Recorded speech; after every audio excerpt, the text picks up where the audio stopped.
우리 한번 옆에 분들하고 서로 인사하시겠습니다. 우리 가정에서 온라인으로 예배하는 성도님들도 우리 가족들과 서로 인사하겠습니다. 우리 함께 힘내십시다. 우리 함께 힘내십시다. 우리 함께 힘내십시다. 우리나라가 후진국 개발도상국일 때는 이 행복의 조건, 우리가 어떻게 하면 더 행복해질까? 그것을 물질의 풍요라고 생각을 했어요. 그래서 온 국민이 열심히 경제 개발을 했고 또 가난으로부터 벗어나서 잘 살아보는 것이 국민들의 여망이었죠.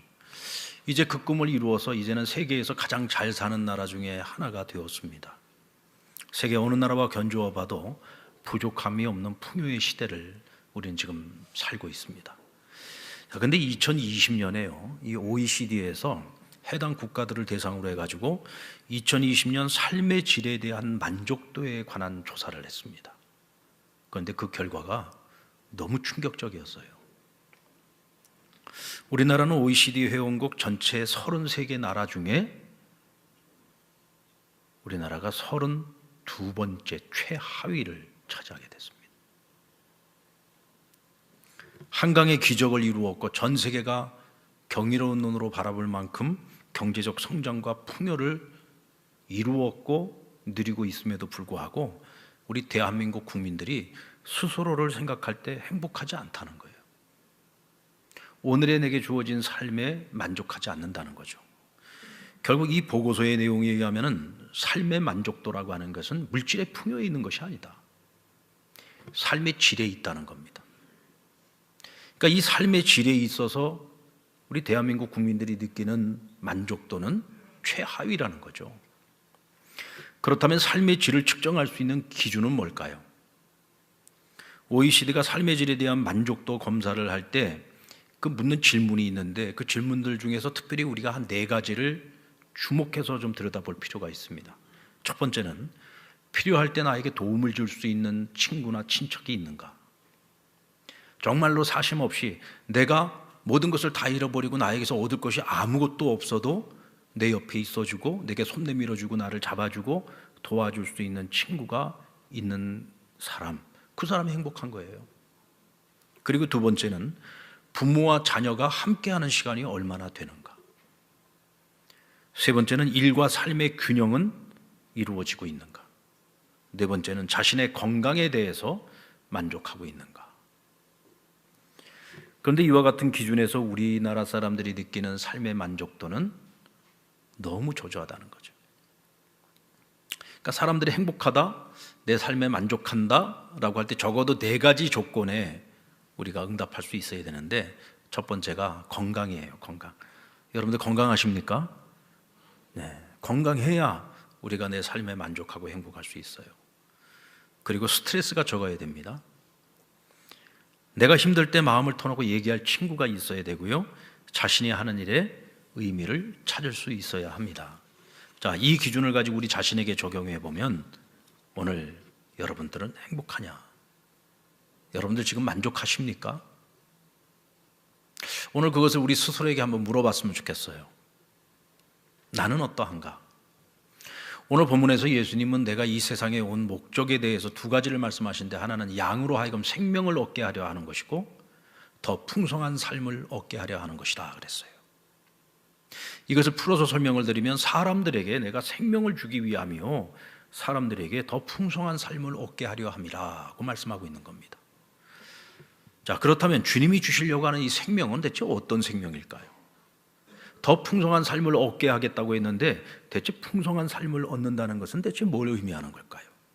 먼저 생명부터 생각해 보겠습니다. 우리가 예수님께로부터 생명을 받기 전에 이미 우리는 생명을 가지고 있는 사람들이죠. 우리 이미 생명이 있어요. 그런데 주님이 우리에게 주시겠다고 하는 그 생명은 어떤 생명일까? 그것은 심판의 생명이 아니고 구원받은 자들이 얻을 영원한 생명을 말하고 있는 것입니다. 히브리서 9장 27절 말씀을 보면 한 번 죽는 것은 사람에게 정하신 것이요 그 후에는 심판이 있다 그랬습니다. 본래 하나님께서 인간을 처음 창조하실 때는요, 우리는 죽는 존재가 아니었어요. 하나님의 형상을 따라 지음받았기 때문에 영원성을 가지고 우리는 창조된 겁니다. 우리는 원래 영원한 존재였습니다. 그런데 인간이 하나님 앞에 범죄함으로 주어진 결과가 뭐냐면 죽음이에요. 근데 여러분, 우리가 이 땅에서 잘 살다가 죽는 것으로 끝난다면 우리가 여기서 잘 살기만 하면 돼요. 근데 문제는 죽음 이후에 뭐가 있다? 하나님의 심판이 있다는 겁니다. 그러므로 우리가 부모로부터 처음 받은 그 모든 생명을 가지고 있는 사람들은 우리가 가진 그 생명이 결국은 언젠가 때가 되면 하나님의 심판을 받을 생명이라는 거죠.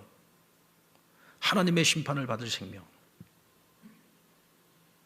그런데 예수님께서, 하나님의 아들이신 예수님이 이 세상에 오셔서 우리의 죄를 담당하시고 우리가 받아야 될 그 저주와 그 심판을 주님께서 십자가에서 대신 짊어지시고 대신 그 심판을 받으신 거예요.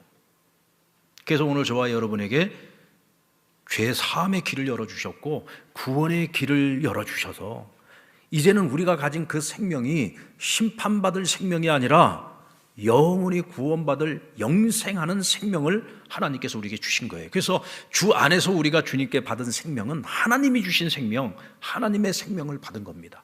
영원한 생명을 받은 거죠.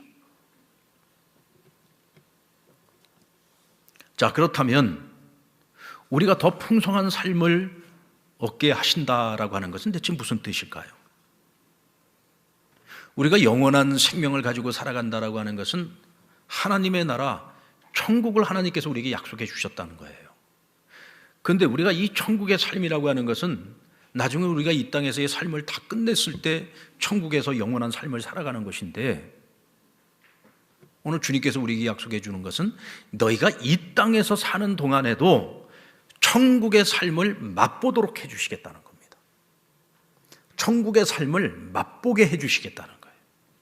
그래서 우리가 천국의 삶을 맛보면서 영원한 생명을 가지고 영원히 살아갈 하나님 나라에 대한 소망을 우리가 더욱더 마음에 품고 살아갈 수 있도록, 이때 우리의 삶의 태도가 달라지고 마음도 달라지고 가치관도 달라지고 우리의 살아가는 삶의 가치가 완전히 달라지는 거죠. 가나의 혼인잔치 때 예수님께서 물로 포도주를 만들어 주셨습니다. 그랬더니 연회장이 그 포도주 맛을 보고 난 후에 신랑을 불러서 이렇게 말합니다. 사람마다 먼저 좋은 포도주를 내고 취한 후에 낮은 것을 내거늘 그대는 지금까지 좋은 포도주를 두었도다. 당시 유대사회는 이 혼인잔치를 하면 이 며칠 동안 잔치를 벌여요. 근데 이 혼인잔치에서 빠질 수 없는 것이 뭐냐면 이 포도주입니다. 근데 포도주를 내놓을 때, 보통 흔히 사람들이 포도주를 내놓을 때는 처음에 좋은 것을 내놓고 나중에는 좀 낮은 포도주를 내놨어요. 왜냐하면 맨정신일 때는 맛을 알잖아요. 취하고 난 다음에 이게 뭐 좋은 술인지 나쁜 술인지도 모르고 그냥 부어라 마시라 하는 거잖아요. 그러니까 처음에 좋은 것을 내놓고 나중에는 나쁜 것을 내놓는데, 오늘 이 혼인잔치 집에서는 처음 먹은 것도 좋았어. 근데 나중 먹은 거 예수님이 물로 포도주를 만들어 주셨는데, 이 나중 내어놓은 이 포도주는 이전에 먹었던 것과 이건 완전히 차원이 다른 포도주라는 거예요. 그 어찌하여 나중에 더 좋은 것을 내놓냐고 묻는 오늘 이 질문 속에는 내가 지금까지 이전에 먹어봤던 그 어떤 포도주와 비교할 수 없는 차원이 다른 포도주다, 이런 감탄사가 이 안에 들어있는 겁니다. 여러분, 이것을 우리가 생명에 빗대어서 말한다면 주님이 우리에게 주시는 생명은요, 우리가 이전에 받은 생명과 비교할 수 없는 거예요. 우리가 주님을 만나고 난 그 이후에 살아가는 우리의 삶의 가치와 우리의 그 삶의 만족도는요, 이전에 우리가 살아왔던 삶과는 비교할 수 없는 겁니다. 완전히 다른 차원의 삶을 살아가게 하신다는 거예요. 일본에 모리무라라고 하는 아주 유명한 재벌이 있었습니다. 이분은 뭐 돈이 차고 넘치는 사람이에요. 근데 어느 날 마음의 병이 왔어요. 우울병이 온 겁니다. 사람들 만나는 것도 싫어요. 아무것도 하고 싶지 않아요. 그렇게 돈이 많아도 뭐 돈 많은 것이 전혀 행복하지 않은 거야. 그래서 모든 걸 내려놓고 어느 날 홀로 여행을 떠납니다. 미국 샌프란시스코 그 금문고 옆에 아주 크고 좋은 호텔이 있는데, 그 호텔의 펜트하우스 전체를 다 빌려가지고 거기서 이제 기거하는 거예요. 여러분, 여행을 떠나서면 돌아다녀야 되잖아. 근데 이 마음의 병이 있으니까 사람 만나는 것도 싫고 어디 돌아다니는 것도 싫어. 그냥 맨날 그 방 안에만 틀어박혀 있는 거예요. 근데 이분이 귀가하고 있는 이 펜트하우스를 매일같이 와서 청소를 하는 청소부가 있는데 한 사람이 늘 와서 여기를 청소를 해요. 근데 이 회장이 가만히 보니까 이 사람은 한낱 청소부에 불과한 사람인데 얼굴에 보면 항상 기쁨이 있어요. 너무 얼굴 표정이 평안해 보여요. 그리고 매 순간 일을 하러 와가지고도 계속 감사합니다, 감사합니다, 땡큐, 땡큐, 땡큐, 계속 감사가 입에서 그치질 않아요. 너무 궁금했어요. 대체 저 사람은 한낱 청소부에 불과한 사람이 뭐가 저렇게 행복한 거야? 난 이렇게 많은 것을 가지고 있는데 나는 행복하지 않은데. 어느 날 우울하게 혼자 앉아가지고 수심에 깊이 쌓여있는 이 회장을 보다가 이 청소부가 한마디 말을 건넵니다. 회장님, 제가 뭘 하나 좀 드리고 싶은데 받으시겠습니까? 그러니까 이 회장이 웃으면서 내가 얼마나 돈이 많은 사람이, 내가 얼마나 가진 것이 많은 사람인지 당신 알잖아요. 그런데 한낱 청소부인 당신이 나한테 뭘 주겠다고요? 대체 뭘 주려고 그럽니까? 이 방에 들어가더니 성경책을 들고 나왔어요. 여러분들 호텔 가면 전 세계 어디를 가도 호텔에는 반드시 그 숙소에 성경책이 다 놓여 있습니다. 그 성경책을 갖다 주면서 회장님은 모든 걸 다 가지고 있는지 모르겠지만 한 가지가 부족합니다. 근데 저에게는 그 한 가지가 있습니다. 저는 이 성경의 주인공이 되시는 예수님을 제 안에 모시고 삽니다. 주님이 내 안에 계셔서요, 저는 가진 것이 없지만 저는 너무 행복합니다. 제 마음에는 늘 평안이 있습니다. 늘 기쁨이 있고 매사의 모든 것이 감사합니다. 이 얘기를 듣는데 이 모리무라가 충격을 받았어요. 나는 이렇게 돈이 많은데도 난 이렇게 불행한데, 난 하나도 행복하지 않은데 어떻게 이 사람은 가진 것이 없는데도 이렇게 행복할 수 있지? 나는 없는데도 불구하고 행복합니다는 이 말 한마디가 너무 충격적이었던 거예요. 그래서 마음을 열고 예수님을 영접하게 됩니다. 그 이후에 그의 삶은 변하기 시작했어요. 잃어버렸던 기쁨을 회복하고 감사를 회복하고 평안을 회복하게 됩니다. 단지 예수님을 만났을 뿐입니다. 예수님을 영접했을 뿐입니다. 그런데 그 삶의 인생의 질이 달라졌어요. 가치가 변한 겁니다. 그는 예수님 만나기 이전에도 소유가 많았던 사람이고 예수님 만난 이후에도 소유가 많은 사람입니다. 그런데 그가 가지고 있는 소유의 가치가 예수님을 만나기 이전과 이후가 완전히 다른 거예요. 예수님 만나기 전에는 그저 한낱 돈 많은 사람에 불과했습니다. 이것이 나를 행복하게 해주지 못했어요. 그런데 예수님 만나고 난 이후에는 그 많은 재물이 나만을 위해서 쓰여지는 것이 아니라 나를 통해서 그 재물이 세상으로 흘러넘쳐서 가난하고 어려운 이웃들에게 행복을 나누어주고 더 많은 사람들에게 유익을 주는 가치 있는 소유로 바뀐 거예요. 나도 그대로 있어요. 환경도 그대로 있어요. 근데 단지 내 삶의 가치를 완전히 바꾸어 놓은 그것이 뭐냐? 바로 예수 그리스도예요. 오늘 그와 같은 생명과 그와 같은 풍성한 삶을 누가 누리고 살아야 되느냐? 바로 저와 여러분이 누리고 살아가야 되는 겁니다. 왜요? 오늘 우리에게 예수 생명이 있잖아요. 예수님을 우리의 구주로 영접하고 주님과 함께 살아가고 있잖아요. 그렇다고 우리는 당연히 행복해야 되는 거예요. 당연히 하나님 주시는 평안을 누리면서 살고 있어야 되는 거예요. 그게 마땅한 거예요. 그렇게 우리가 지금 살아가고 있다면 우리 지금 예수 잘 믿는 겁니다.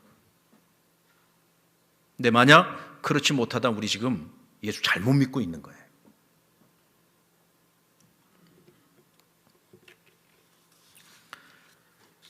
그렇다면 삶의 질을 묻는 질문에 비추어 볼 때 주님은 우리에게 어떤 영향을 미치는지 한번 살펴봅시다.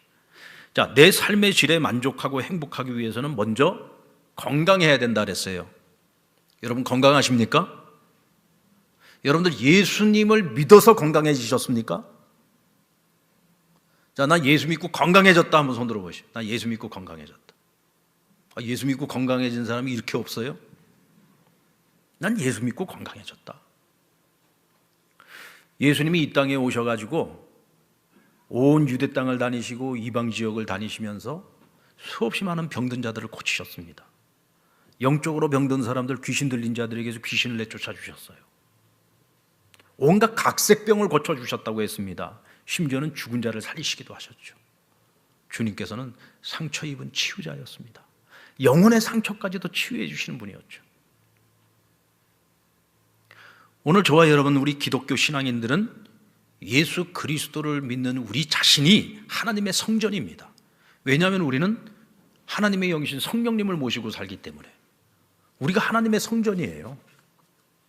하나님의 성전은 건강해야 되죠. 거룩해야 되죠. 정결해야 되죠.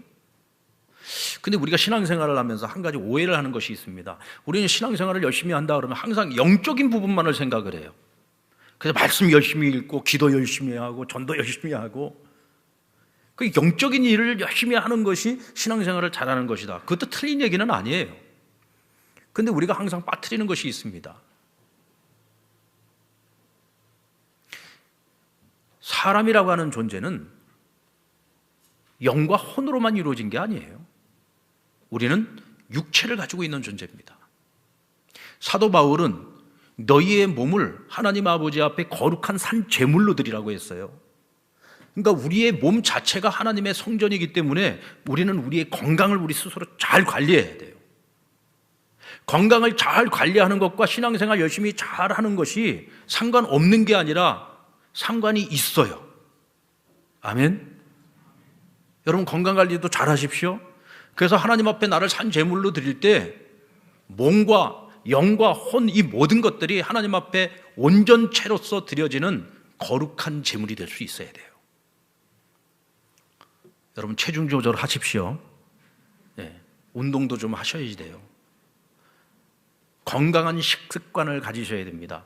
그리고 우리의 습관, 생활 습관 중에서 잘못된 습관들을 고치셔야 돼요. 예수 믿고도 아직까지도 술, 담배 못 끊으신 분들이 있죠. 제가 우리 집사님들 몇 사람 알아. 나한테 몇 번 들켰지요. 예. 모르는 것 같아도 제가 티를 안 내서 그렇지 다 알아요. 이제는 절제하세요. 끊으세요. 그것이 내 몸을 해치는 것이면 이건 내가 신앙생활 잘못하고 있는 거예요. 건강한 몸으로 하나님 앞에 봉사하고 헌신하고 하나님께 산 제물로 나를 드려야지요. 우리는 전인적으로 하나님 앞에 드려지는 산 제사의 주인공들이 되어야 합니다. 이때 우리가 보다 행복해질 수 있는 거예요. 그리고 스트레스가 없어야 삶이 풍성해질 수 있어요. 이 스트레스, 이 현대인들이 어떻게 스트레스 없이 살아갑니까? 근데 한 가지 방법이 있습니다. 나로 하여금 스트레스를 받게 하는 그것을 누군가가 그 무거운 짐을 대신 짊어져 주면 우리가 그것을 내려놓고 마음의 평안을 얻을 수가 있어. 그래서 사람들은 여러 가지 방법을 써봅니다. 뭐 내가 좋아하는 운동을 한다든지 취미생활을 갖는다든지, 좀 극단적으로 어떤 사람들은 뭐 술과 마약에 빠져서 향락에 빠져가지고 그 힘들고 어려운 걸 잊어보려고 애를 쓰잖아요. 근데 그것은 다 일시적인 것들이에요. 잠깐입니다. 그 시간이 지나고나 하면은 오히려 더 큰 공허함이 찾아오고 더 큰 허탈감이 찾아오죠. 결국은 몸과 마음 전체를 다 망가뜨리고 마는 거예요. 하지만 주님께서는 우리에게 뭐라고 말씀하셨습니까? 마태복음 8장 28절로 29절 말씀. 수고하고 무거운 짐진 자들아 다 내게로 오라. 내가 너희를 쉬게 하리라. 나의 마음이 온유하고 겸손하니 나의 멍에를 메고 내게 배우라. 그리하면 너희 마음이 쉼을 얻으리라. 너희에게 수고하고 무거운 짐이 있느냐? 너희를 스트레스 받게 만드는 문제가 있느냐? 그거 다 내게 가지고 와라. 내가 그 짐 내가 대신 짊어져 줄게.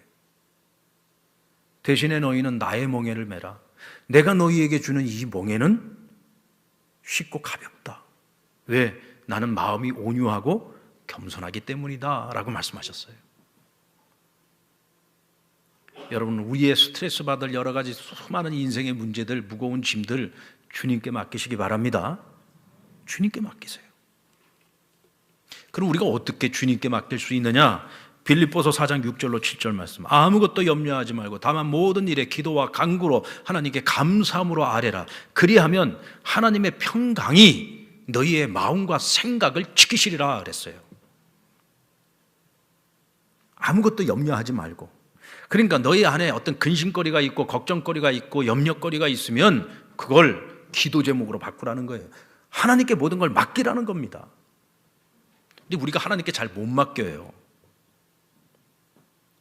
목욕탕 주인보다도 못 믿어. 우리가 목욕탕에 가면 카운터에 뭐라고 써 있어요? 귀중품은 카운터에 맡기세요. 주인 100 하고 써 있잖아요. 우리가 귀중품 잘 맡겨요. 여러분들 목욕하다가 혹시 이거 주인이 어떻게 하는 거 아니야 해서 목욕하다가 중간에 가서 도로 주세요 그래요? 아니죠. 끝까지 믿고 목욕 잘하고 갈 때 받아가잖아요. 그런데 우리가 하나님 앞에 기도하는 모습을 한번 잘 생각해 보세요. 실컷 기도해 놓고 기도 마치고 집에 돌아갈 때는 도로 다 주워 담아가지고 집에 교회를 떠나는 그 순간서부터 또 근심 걱정 염려에 사로잡혀. 못 믿는 거예요. 하나님을. 목욕탕 주인만큼도 못 믿는 거예요. 하나님께 못 맡기는 거예요. 그러니까 우리가 이 스트레스로부터 벗어나지를 못하고 두렵고 염려가 되고 불안하고 하는 거죠. 그럼 우리가 주님을 모시고 살아도 더 풍성한 삶을 누리지 못하는 거예요. 행복하지 않은 거죠. 힘들고 어려울 때 마음을 터놓고 이야기하고 도움을 받을 수 있는 친구가 있다면 우리는 만족할 만한 삶을 살아갈 수 있어요. 근데 여러분, 세상 친구들이 어떻습니까? 나에게서 얻을 것이 없으면요 다 떠나갑니다. 뭐라도 나에게 하나라도 얻을 것이 있어야지 그것이 다 사라지고 나면은요 다 떠나요. 왜? 손 벌릴까 봐. 그게 세상의 인심입니다. 근데 내가 모든 것을 다 잃었을 때에, 그 어느 곳에서 내가 의지할 곳이 없을 때 조용히 내게 홀로 찾아오시는 분이 한 분 계세요. 바로 그분이 우리의 참 친구 되신 예수님이십니다. 그분은 우리를 절대로 배신하지 않습니다. 내게 찾아와서 나를 위로해 주시고 내 인생의 문제를 들어주시고 응답해 주시고, 한번 나와 관계를 맺으면 끝까지 나와 함께 해주시는 나의 참 좋은 친구는 오직 예수입니다. 그리고 그 주님 안에서 만난 우리 신앙의 동료들, 우리 믿음의 한 형제 한 자매들, 우리는 그 공동체 안에서 서로를 사랑하고 서로를 섬기면서 그 안에서 위로받고 치유를 받고 우리가 보다 더 건강한 삶을 살아갈 수 있게 되는 거예요. 여러분들, 아까 제가 춤을 다 췄습니다. 제가 한복을 입고 창훈의 집에 가서요 그거 촬영한 거예요. 여러분, 그게 1분짜리인데 4시간 찍은 겁니다. 그 4시간 찍어가지고 그거 1분짜리 만든 거예요. 그게 그냥 나온 게 아니에요. 저만 그런 게 아니에요. 이번에 35팀이 이번에 그 온라인 찬양대 그 영상을 내놨는데 그게 그냥 만들어지는 게 아니에요. 그게 어떤 팀은 거의 한 달을 준비해가지고 그게 만든 거예요. 왜 그렇게 열심히들 했을까요? 예수님 때문에 그렇게 열심히 한 거예요. 우리 성도들을 사랑하는 마음에 그렇게 열심히 준비를 한 겁니다. 우리가 이렇게 깨지고 나를 내려놓고 한번 열심히 해서 그것을 보면서 우리 교인들이 좀 한번 같이 웃으면서 즐거워하면서 우리 코로나 때문에 이 무거운 마음들을 좀 우리가 좀 내려놓고 한번 편안하게 같이 웃어보고 행복한 시간 한번 만들어 보자고 다들 그렇게 애쓰고 수고한 거예요. 예수님 때문에 한 겁니다. 우리 성도들을 사랑하는 마음으로 우리가 같이 열심히 그렇게 참여한 거죠. 제가 여기 창원에 집에 가서 찍는 날요, 제가 왜 거기 가서 찍었는 줄 아십니까? 거기 사람이 안 온대. 사람이 안 온다니까 지금 마음 편안하게 가서 한복까지 입고 가서 찍은 거예요. 근데 그날따라 웬 유치원 아이들이 그렇게 많이 왔는지, 선생님하고 유치원 아이들이 와가지고 한복 입고 거기서 뭘 찍고 있으니까 무슨 트로트 가수가 와서 뭐 찍고 있는 줄 알고 다들 모이는 거예요. 거기에 그래가지고 전부 지켜보고 있는데 거기서 예수 사랑, 주님 사랑, 이창교를 그냥 랩을 했으니 도저히 제가 부끄러워서 못 하겠는 거야. 쟤네들 다 좀 가고 난 다음에 하자. 저희 집사람이 이 예수 사랑, 주님 사랑이 뭐 부끄럽다고 그러냐고, 목사가 돼가지고. 그게 제가 욕먹어가면서 찍은 겁니다. 그게. 근데 여러분, 처음에는 부끄러웠는데요, 하다 보니까 너무 재밌는 거예요. 너무 즐거운 거예요. 성도들을 위해서 한 거지만 나중에는 제가 힐링이 되더라고요. 내가 힐링이 돼요. 너무 기쁘고 행복하고. 찍어놓은 거 편집해가지고 보니까 또 행복하고.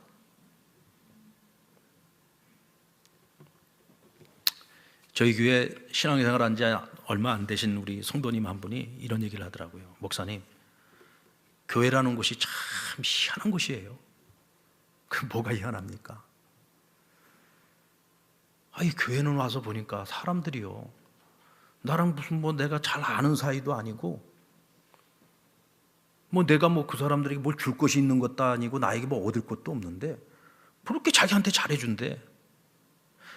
자기한테 그냥 이유 없이 관심을 가져주고 이유 없이 조건도 없이 사랑을 베풀어주고 열심히 섬겨준다는 거야.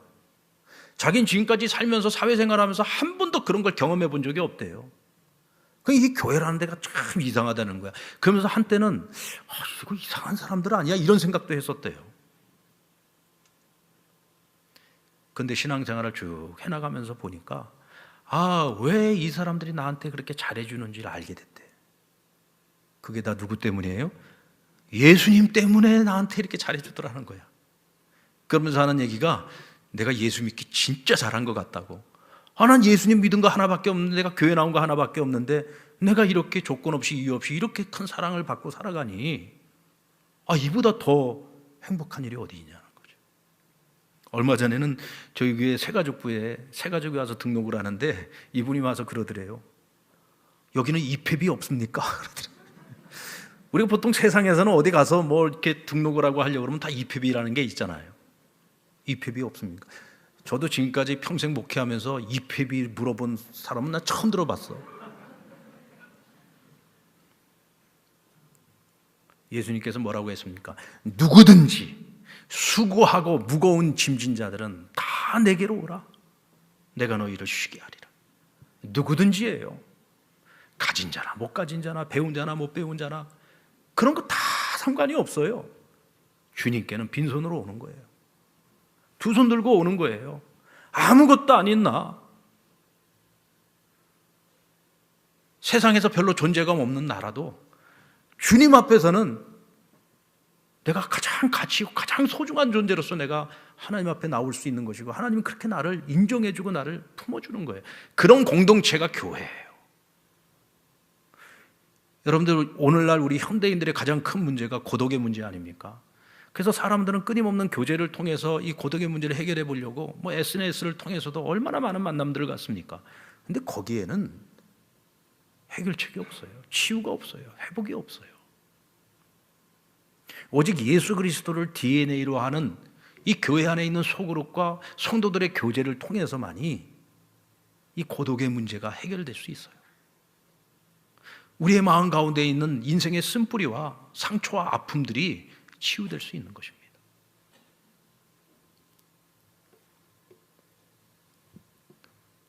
여러분, 누가 진정한 우리의 참 친구입니까? 아직도 세상 친구, 아직도 세상의 것들을 통해서 위로받기를 원하고 기쁨을 얻기를 원하십니까? 절대로 여러분들에게 그것을 주지 못할 겁니다. 예수님과 더욱더 친해지시기 바랍니다. 그리스도 안에 있는 우리 상남의 가족들과 더 친해지세요. 더 친밀해지십시오. 여기 진정한 기쁨과 행복이 있습니다. 그리고 내가 하는 일의 가치를 찾는 거예요. 여러분들이 지금 하고 있는 일들, 가정에서 하는 일이 되었든 직장에 나가서 하는 일이 되었든 어떤 일이 되었든 여러분들이 하고 있는 일의 그 가치에 대해서 자부심이 있습니까? 만약에 내가 하고 있는 그 일을 하찮게 여긴다면 여러분들 지금 예수 잘못 믿고 있는 겁니다. 우리는 어떤 일을 하든지 하나님께서 은사와 재능을 따 나에게 그 일을 맡겨주신 것이고, 우리는 그 일을 하면서 그 일을 통해 하나님 나라와 하나님의 그 이름의 영광으로 올려드리는 삶을 살아가는 거예요. 그게 뭐냐? 사명이에요. 사명. 우리는 사명감을 가지고 그 일을 해야 돼요.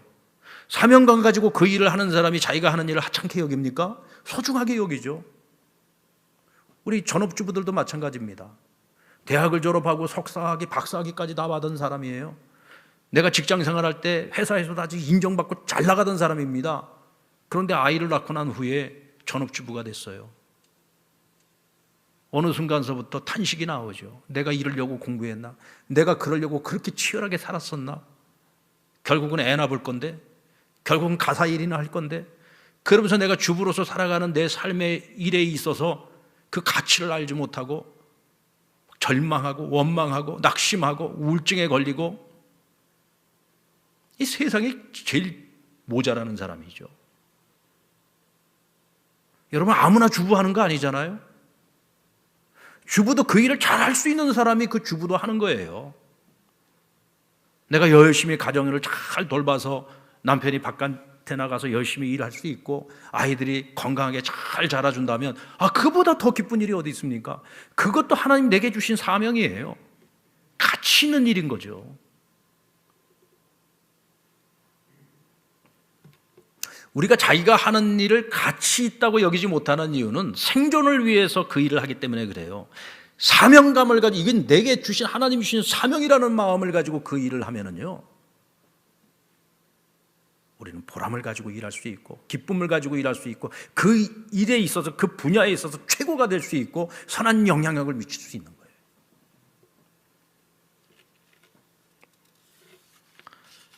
삶이 형통하고 일이 잘 풀릴 때 기뻐하고 행복하면 누구나 못하겠습니까? 그건 누구나 할 수 있는 거지. 그러니까 삶이 어렵고 힘들 때에도 기쁨을 잃지 않고 감사를 잃지 않고 흔들리지 않는 평안함을 가지고 우리가 살아갈 수 있다. 그것은 오직 예수 때문입니다. 예수님이 우리에게 주신 생명이 있어서 예수님께서 우리로 하여금 더 풍성한 삶을 누릴 수 있도록 오늘도 내 삶 속에서 끊임없이 간섭해 주시고 오늘도 날 위해서 일해 주시고 오늘도 나와 동행해 주시기 때문이에요. 단지 내가 그것을 못 누리고 있는 것은 오늘 하나님과 관계를 맺고 살아가는 나의 삶의 자세와 태도에 문제가 있는 거죠. 이제부터 여러분, 나를 하나님 앞에 거룩하고 온전하고 건강한 산 제물로 드리기 위해서 여러분들 전인적으로 여러분 자신을 잘 관리하시기 바랍니다. 여러분의 영혼도 잘 관리하셔야 돼요. 정신도 잘 관리하셔야 돼요. 그리고 육체도 잘 관리하시기 바랍니다. 근심거리, 염려거리 있으면은 그거 끌어안고 날마다 물속에 빠질 생각하지 말고 우린 뭘 해야 될까? 기도거리로 삼아서 하나님 앞에 간절히 부르짖고 하나님께 매달려서 간구해야 돼요. 그리고 감사함으로 간구하세요. 하나님 내 기도에 응답하실 것을 믿고 감사함으로 간구하세요. 이때 하나님 우리에게 평안을 주시죠. 여러분의 참 좋은 친구는 오직 예수. 믿음 안의 형제 자매들을 내가 먼저 사랑하고 섬기십시오. 그래서 모든 일에 적극적으로 참여하세요. 오늘 저녁에도 우리 기독문화원에서 와서 이 지역에서 가장 뛰어난 분들이 와갖고 찬양도 하고 악기 연주도 하고 그러면서 우리가 예배 회복을 위해서 오늘 귀한 잔치가 있습니다. 그분들이 여러분들 그걸 위해서 얼마나 연습을 많이 했겠습니까? 우리도 많이들 참석해서 함께 그 기쁨을 나누고 함께 예배 회복을 위해서 우리가 함께 기도하는 그런 시간을 가져야죠. 그건 열심히 하는 사람들이나 하세요. 나는 오늘 저녁 시간 난 딴 데 가서 딴 재미 볼 거예요. 그러니까 행복하지 않은 거예요. 주님 안에서 믿음의 형제 자매들과 함께 그 즐거움과 기쁨을 같이 나눠보세요. 왜 행복해지지 않겠습니까? 여러분들 고깃집에 가면은요, 고기 다 먹고 난 다음에 냉면을 맛보기로 주는 집들이 있어요. 그러니까 다 그런 건 아니에요. 맛보기 냉면을 서비스로 주는 집들이 있습니다. 그런데 대체적으로 보면은 그 맛보기 냉면이 맛이 있을까요, 없을까요? 맛이 있을까요, 없을까요? 맛있어요. 냉면 맛에 자신 없으면 맛보기 냉면 안 내놔. 그리고 맛보기는 왜 항상 맛있을 수밖에 없느냐? 양이 적어. 그거 딱 한 입 먹으면 끝나거든. 한 입 먹으면 딱 끝나는 거니까 이거 먹고 나면 좀 아쉽단 말이야, 항상. 그래서 다음번에는 꼭 온 걸로 내가 하나 꼭 시켜 먹어야 돼. 이런 생각을 갖도록 만드는 거예요. 천국도 마찬가지입니다. 우리가 이 땅을 살아가는 동안 천국의 맛을 봐야 천국에 대한 더 큰 소망을 가지고 우리가 이 땅에서 천국 백성다운 삶을 살고자 애쓰고 노력하는 거예요. 근데 여기서 내가 전혀 천국을 맛보지 못하고 살아가는 사람이 무슨 천국의 소망이 있겠어요? 여기서 마치 지옥 같은 인생을 살아가 날마다 불평하고 원망하고 남 비방이나 하고 그러고 살아가는 사람이 과연 천국의 삶을 살 수 있을까?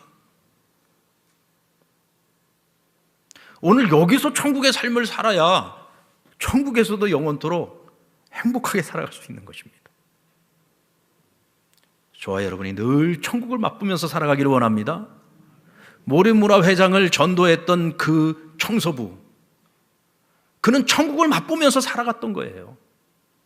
그러니까 그 사람을 보면서 대체 저 사람은 가난한데 왜 행복하지? 저절로 전도가 되는 겁니다. 많은 말로 전도할 필요가 없어요. 그냥 내가 하나님이 주신 생명을 가지고 하나님이 주신 그 더 풍성한 삶을 그냥 내가 누리면서 살아가면 되는 거예요.